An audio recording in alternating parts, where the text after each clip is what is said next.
ഞങ്ങളെ ആരെയും അയോധ്യയിലേക്ക് ക്ഷണിച്ചിട്ടില്ല.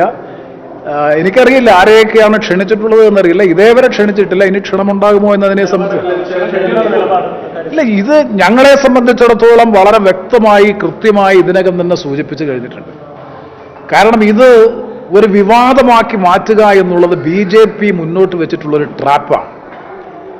മതപരമായ ധ്രുവീകരണം രാജ്യത്ത് വളർത്തിക്കൊണ്ടുവരുന്നതിന് വേണ്ടി ബോധപൂർവമായി BJP കൊണ്ടുവരുന്ന ഒരു ട്രാപ്പിൽ വീഴാൻ ഞങ്ങൾ തയ്യാറല്ല. കോൺഗ്രസ് ദേശീയ നേതൃത്വം സംസ്ഥാന നേതൃത്വം കൃത്യമായ ഒരു നിലപാടിലെത്തിയിട്ടില്ല.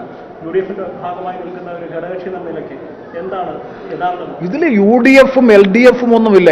ഇത് വളരെ വ്യക്തമാണ് ഞങ്ങളെ സംബന്ധിച്ചിടത്തോളം. അവരിത്തരത്തിലുള്ള പ്രശ്നങ്ങളെ വിവാദവൽക്കരിച്ചുകൊണ്ട് രാഷ്ട്രീയ മുതലെടുപ്പ് നടത്താൻ BJP നടത്തുന്ന പരിശ്രമങ്ങളിൽ അറിഞ്ഞോ അറിയാതെയോ വീഴാൻ പാടില്ല എന്നുള്ളതാണ് ഞങ്ങളുടെ നിലപാട്.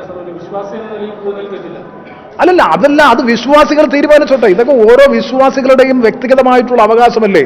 പോവുകയും പോകാതിരിക്കുകയും ചെയ്തത് ഒരു പാർട്ടിയുടെ അഭിപ്രായമോ പാർട്ടിയുടെ നിലപാടോ അല്ലല്ലോ പ്രസക്തം. വ്യക്തികൾ പോകുന്ന സമയത്ത് രാഷ്ട്രീയ നേതാക്കൾ ഉത്തരവാദിത്തപ്പെട്ട പോസ്റ്റിലിരിക്കുന്ന നേതാക്കൾ പോകുന്ന സമയത്ത് രാഷ്ട്രീയമായി തന്നെയല്ലേ കാണുന്നത്? അതാണ് ഞാൻ നേരത്തെ സൂചിപ്പിച്ചത്. വിശ്വാസപരമായിട്ടുള്ള കാര്യങ്ങളിൽ വിലക്കേർപ്പെടുത്തേണ്ട ഒരു കാര്യവുമില്ല. ഇപ്പൊ എല്ലാ പാർട്ടികളിലും ഇപ്പൊ CPM-ൽ വിശ്വാസികളില്ലേ, അവര് എന്തെല്ലാം തരത്തിലുള്ള ആരാധന, ഇപ്പൊ തന്നെ പറഞ്ഞ ദൈവാവതാരം എന്നല്ലേ പിണറായി വിജയനെ സംബന്ധിച്ച് ദൈവത്തിന്റെ വരദാനമാണ് എന്നാണ് അദ്ദേഹത്തെ സംബന്ധിച്ച് പോലും വിശേഷിപ്പിക്കുന്നത്. അപ്പൊ അത്തരമൊരു സാഹചര്യത്തിൽ ഇവിടെ ഞങ്ങളെ സംബന്ധിച്ച് വ്യക്തമായിട്ടുള്ള അഭിപ്രായമുണ്ട് ഈ കാര്യത്തിൽ. ഒരു സംശയവും വേണ്ട. സുപ്രീം കോടതിയുടെ വിധി ഒരു തരത്തിലും ന്യായീകരിക്കാൻ നീതീകരിക്കാൻ കഴിയുന്നതല്ല. അത്തരത്തിലുള്ള വിധികൾ ആവർത്തിക്കാനുള്ള സാധ്യതയുണ്ട്. പക്ഷേ ഇപ്പോൾ ഒരു വിശ്വാസപരമായ കേന്ദ്രമായി അത് വളർന്നു വന്നിരിക്കുന്നു. സുപ്രീം കോടതിയുടെ പിൻബലത്തോടു കൂടി വിശ്വാസ സമൂഹം അതിന്മേൽ നിലപാട് സ്വീകരിക്കട്ടെ. വിശ്വാസമില്ലാത്തവർ അവരുടെ നിലപാട് അതിനെ രാഷ്ട്രീയവൽക്കരിക്കരുത്. ഇന്ത്യ മുന്നണി ഇക്കാര്യത്തിൽ ഒരു യോജിച്ച തീരുമാനത്തിലെത്തിയിട്ടുണ്ടോ? ഇല്ല, അതിന്റെ ആവശ്യമില്ലല്ലോ. ഇന്ത്യ മുന്നണിക്ക് ഇപ്പോൾ അതിനൊരു ആവശ്യമില്ലല്ലോ. BJP ഇക്കാര്യത്തിൽ രാഷ്ട്രീയമായി ഉപയോഗിക്കുന്നു. സ്വാഭാവികമായിട്ടും BJP-യുടെ രാഷ്ട്രീയത്തിനെ എതിർക്കുന്ന ഇന്ത്യ മുന്നണി രാഷ്ട്രീയമായി തന്നെ ഇക്കാര്യത്തിൽ ഒരു പ്രൊപ്പഗാൻഡ അല്ലെങ്കിൽ ഒരു നിലപാട് സ്വീകരിക്കും. അത് പറയും ഞങ്ങൾ. അതാണ് ഞങ്ങൾ പറഞ്ഞത്. BJP രാമജന്മഭൂമി പ്രശ്നത്തെ നിങ്ങൾ തുടക്കം മുതൽ പരിശോധിച്ചാൽ രാമജന്മഭൂമി പ്രശ്നത്തെ രാഷ്ട്രീയവൽക്കരിച്ച് ഭൂരിപക്ഷ വർഗീയതയെ പ്രീണിപ്പിച്ച് അധികാരത്തിലെത്തിയ പാർട്ടിയാണ്. അധികാരം നിലനിർത്താൻ വീണ്ടും അവരതിനെ ഉപയോഗിക്കുന്നു.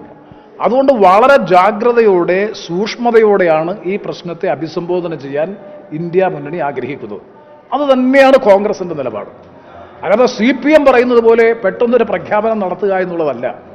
അവിടെയാണ് നമ്മൾ രഥയാത്ര തടഞ്ഞത് മുതലാണ് സത്യത്തിൽ LK അദ്വാനിയുടെയും അതുപോലെ ലാൽകൃഷ്ണ അദ്വാനിയുടെ നേതൃത്വത്തിലുള്ള രഥയാത്ര തടഞ്ഞതിലൂടെയാണ് വർഗീയ ധ്രുവീകരണത്തിന് വഴിതെളിയിച്ചുകൊണ്ട് ഇന്ത്യൻ രാഷ്ട്രീയത്തിൽ ഒരു പുതിയ പരിപ്രേക്ഷ്യം രൂപപ്പെട്ടത്. അതിനു മുമ്പ് മണ്ഡൽ കമ്മീഷൻ റിപ്പോർട്ട് ഞാൻ വിസ്മരിച്ചുകൊണ്ടല്ല. ആ മണ്ഡൽ കമ്മീഷൻ റിപ്പോർട്ടിൻ്റെ ഒരു ഓവർ റിയാക്ഷനായിരുന്നു സത്യത്തിൽ BJP-യുടെ ഭാഗത്തുനിന്നുണ്ടായി.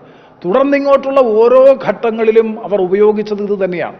ഇപ്പം ഇത് വരാൻ പോകുന്ന 18ാം ലോക്സഭാ തെരഞ്ഞെടുപ്പിന് മുന്നോടിയായി ഏതാണ്ട് പണി പോലും പൂർത്തീകരിക്കാത്ത ക്ഷേത്രം, അതിൻ്റെ പൂജാതി കർമ്മങ്ങൾ പല സ്വാമിമാർ തന്നെ പൂജാരിമാർ തന്നെ പറഞ്ഞിട്ടുണ്ട്, അതിൻ്റെ നടപടിക്രമങ്ങൾ പോലും പൂർത്തീകരിക്കപ്പെടാതെ ജനുവരി 22-ന് അതിൻ്റെ ഉദ്ഘാടനത്തോടനുബന്ധിച്ചൊരു വലിയ സംഭവമാക്കി മാറ്റി തീർത്ത് വിശ്വാസികളും അവിശ്വാസികളും എന്ന നിലയിൽ സമൂഹത്തിൽ ഒരു വേർതിരിവുണ്ടാക്കി രാഷ്ട്രീയ മുതലെടുപ്പ് നടത്താനാണ് BJP ആഗ്രഹിക്കുന്നത്.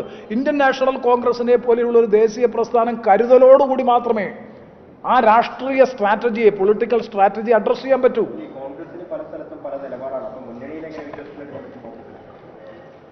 ഇത് ഞാൻ നേരത്തെ പോലെ കോൺഗ്രസ് ഇതേവരെ ആ കാര്യത്തെ സംബന്ധിച്ച് അൾട്ടിമേറ്റം പറഞ്ഞിട്ടില്ലല്ലോ. ഇപ്പം അവിടെ 100 പേരടങ്ങുന്ന സംഘം ഇതിന് മുമ്പായി തന്നെ ക്ഷേത്ര സന്ദർശനം നടത്തുന്നുണ്ട്. സോണിയാഗാന്ധി അവർ ക്ഷണിച്ചു.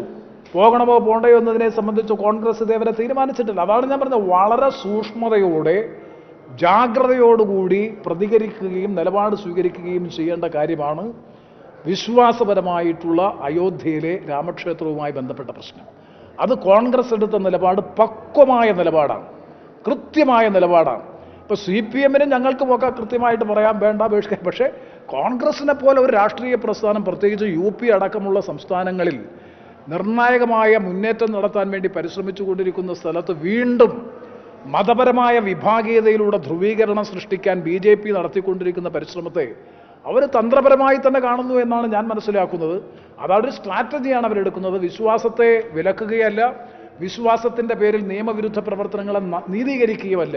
രണ്ടും അവർ ചെയ്യുന്നില്ല എന്നാണ് ഞാൻ മനസ്സിലാക്കുന്നത്.